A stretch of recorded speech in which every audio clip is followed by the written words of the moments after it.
there's just a few more days left over until BlackMyth WuKong is going to be in our hands, and I got some more information which I wanted to share with you. It's pretty much a 12-minute read, and it goes over everything that they've experienced in their gameplay, and they actually gave it a 9.5 out of 10. I don't know about that, but we're just going to have to see, and you can be the judge. But the article is based from MSN.com, which is a web portal and information service provided by Microsoft. And basically, the site aggregates news from various sources, including major media outlets, and provides personalized content based on users' interest. Today, they highlighted BlackMyth WuKong, and they were actually pleasantly surprised with it. So let's get into it, because they were talking about, in detail, the skill tree, and they highlighted all three of them, which I didn't know what they were called. And you can actually look at the tree and see the separate categories that you can unlock, so you could tailor your playstyle. And I think it's pretty cool. So just bear with me as we go into this. First of all, like I said, they gave it a 9.5, and here are the pros, right? It says jaw-dropping visuals, an intriguing story, an excellent combat system, spectacular boss fights, and incredibly well optimized on PC. And they said the only con was that the difficulty of some in-game chapters can be a bit overwhelming. And they said some of the later chapters can often be a bit confusing to navigate. I don't know. I guess we're going to have to decide what the pros and cons are going to be for ourselves once we play it, because they're being overly generous here, I believe. But when you read the article, it says that BlackMyth WuKong is arguably the best action role-playing game I've played in a long time. And that's saying a lot. As someone who dabbles primarily in action role-playing games and Souls-likes, I was likely eagerly looking forward to BlackMyth. However, I never really had much in the way of expectations from the game, given it was coming from a rather unknown developer. And despite that, by the time I finished my first playthrough, BlackMyth WuKong made its way into my Game of the Year list. I never thought I'd see a game this year that can even come close to sheer epicness and quality of Shadow of the Erdtree, let alone exceed it in multiple avenues. However, BlackMyth did just that and more. Now, I don't know about all that, because I played a lot of Shadow of the Erdtree and a lot of Elden Ring. You can't just say that it overshadowed that by a mile. I don't really agree with that. But I mean, to each its own, right? Everybody has their own opinion. And some of this stuff is just talking about basically his experiences going through the game and talking about the history of Sun Wukong in the realm of Journey to the West. But we're not going to really get into that much. I want to get into the meat of it, where he talks about the separate skill trees so we can see what type of player we want to be. They go over the article by talking about its amazing style enhanced by cutting-edge visual fidelity. Now, that's a given, okay? Because, you know, Unreal Engine 5 is amazing, and it gives you the tools that you need to do pretty much anything you want to when it comes to the visual aspect of it and the gameplay. So it depends on how much love you put into your game within that engine. Unreal Engine is just a reputable engine in general, so I mean, there are no doubts here. Game Science has essentially delivered what can be considered the true next-gen RPG we've all been craving since Epic Games demonstrated Unreal Engine 5. Over the last few years, quite a few UE5 games came out, but very few of them could deliver the true next-gen visual. I don't know, man. This guy's being pretty generous here. Like, he's like really praising this game like there's nothing wrong with it, but we'll see. Having played a good few Unreal Engine 5 games over the last couple of years, I can safely say that BlackMyth WuKong is hands down the best implementation of the engine. Okay, all right, look, let's move on, because this dude is capping now at this point. I honestly think that YouTube videos don't really do the game's visuals justice. You need to see it in action, running on a PC decent enough to appreciate the hard work, dedication, and passion that's gone into designing the game's visual presentation. That also extends to BlackMyth WuKong's art style, which is as good as its photorealistic visuals. All right, let me just keep going, because I don't want to just read over this guy's experiences over and over again. We get it.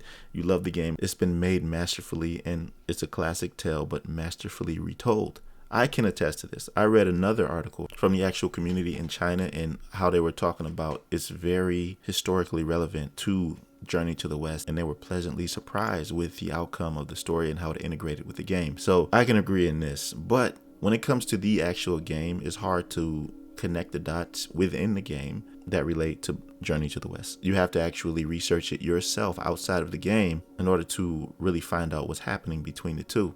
So I think that when it comes to lore and the integration of lore within the game, they could have done a lot better than that. That being said, BlackMyth WuKong was essentially a sequel or a continuation to the story in the Journey to the West novel. But here's where they start to talk about the gameplay and how it's unlike Souls-like games. There's no penalty for dying, apart from having to sit through a loading screen, of course. You don't lose your XP. This is called will, and neither do you lose your progress towards the next level up point, and the level up points are called spark points. BlackMyth Wukong is a straightforward action RPG that borrows a few aspects from Souls-likes. And as for the combat system itself, it's a similar affair as Sekiro, but instead of deflecting attacks, you dodge them. Like Sekiro, BlackMyth Wukong's combat has a rhythm to it. You can't just mindlessly spam the dodge button and hope to automatically avoid all attacks. Your primary weapon is the staff, which can be upgraded with various skills. I agree with that because when you dodge, this is what builds up your meter, which allows you to use your abilities and your skills. And I think it's a cool integration, which I highlighted a couple times before in my other video.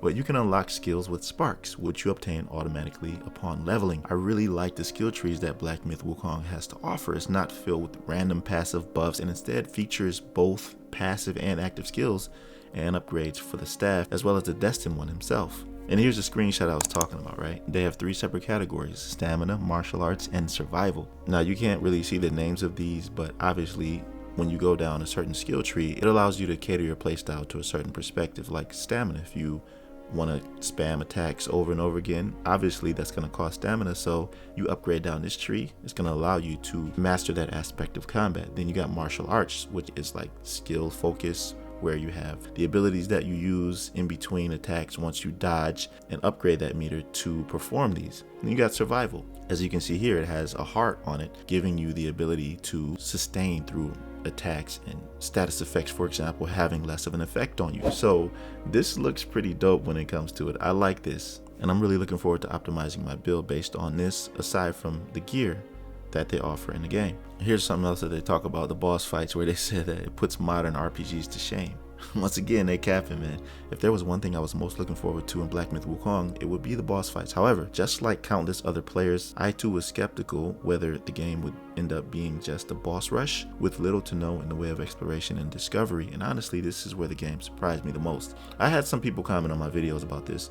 They were like, oh, I don't know about this game because it seems like a boss rush and I want more out of the game. But the game does have more exploration than you would think. It is linear, but you can travel off the beaten path to find secret bosses in hidden areas, which will expand that exploration for you. Because not only does Wukong offer plenty of exploration opportunities, way more than I initially expected, but it also paces the boss fights properly without making the game feel like a glorified boss rush. Don't get me wrong, there are plenty of boss fights, way more than you can expect from a game of this scale. However, very few of them are reskins, with the majority of them being unique encounters complete with their own unique movesets and skills. As much as I like Elden Ring and Dragon's Dogma 2, I despise the blatant reuse of bosses in those games. This is something I never faced in BlackMyth Wukong. Now this dude's gonna have to stop downplaying other games for the sake of this game. Elden Ring and Dragon's Dogma 2, they were amazing games and the boss fights were unique. The thing that I actually liked about Elden Ring was that even though they reused the boss fight, after fighting a boss like, let's say, the magma worm, you encountered that boss as a regular enemy later on in the game. And I'm like, oh snap, I gotta fight this thing again. So it actually increased the difficulty later on in the game by introducing that boss as a regular enemy. So I mean, that's why I said this dude is capping, because he's actually praising this game while downplaying everything else. Wukong actually has bugs and certain issues that need to be addressed. Anyways, continuing on, we're almost finished. Almost all the bosses, bearing a handful, offer a fair amount of challenge. Trust me when I say this, the bosses in BlackMyth Wukong will make you think. You cannot expect to steamroll through the entire game with a single setup of spells and skills. You will have to switch them up constantly to keep up with the bosses and their various abilities. Some optional bosses also drop their spirits, which you can use for transformations, allowing you to turn into those bosses temporarily during combat. As for the main bosses, they don't drop transformations, but do offer a spectacle that very few RPGs can even come close to matching. And here's a screenshot detailing one of the boss drops transformations that you can use. And it says that for this one, it's the Wandering White. The key cost is high, which is basically mana. And it says here that he has insufficient materials in order to upgrade. So I like the idea that you have to actually get materials to upgrade your skills so you can maintain the strength in the game as you progress and get higher up in levels. And as I said, when you're exploring and everything, going to different areas, they have certain items that you could get that will permanently increase your ki or mana or permanently increase your health. So yeah, this is going to be dope. let's kind of wrap this article up, because he said he did notice that towards the end of this article he talked about the optimization on PC. These are the specs that he used. He did notice some artifacting and certain minute details like leaves and hairs, but didn't think those are byproducts of DLSS and weren't really distracting from overall experience. However, there were a handful of occasions when the game occasionally introduced stuttering or affects heavy boss fights. And there is a photo mode, which is cool. I always enjoy a nice photo mode in a game. And finally, he highlights his few shortcomings. I didn't think he would have any, but BlackMyth Wukong, much like Elden Ring and Lies of P before it, is an excellent action RPG, one that I can easily recommend to anyone. However, it's still not without its fair share of flaws, apart from the rather abrupt difficulty spike in the later chapters. The game also has quite intuitive level progression, which I think many players will find a bit confusing. Now, I'll link the article in the description because this was a pretty long read, but in conclusion he says BlackMyth Wukong essentially makes do with a lot of clutter and unnecessary aspects that plague most modern RPGs, in favor of delivering a straightforward action-packed game. While the difficulty curve of the in-game chapters can be a big turn-off for many players, it's still something to put up with considering the high quality of the experience. So like I said, I'll link this in the description below so you can read it yourself. It's a pretty long read, but at the end of the day, MSN.com gave this a 9.5 out of 10, which is really generous.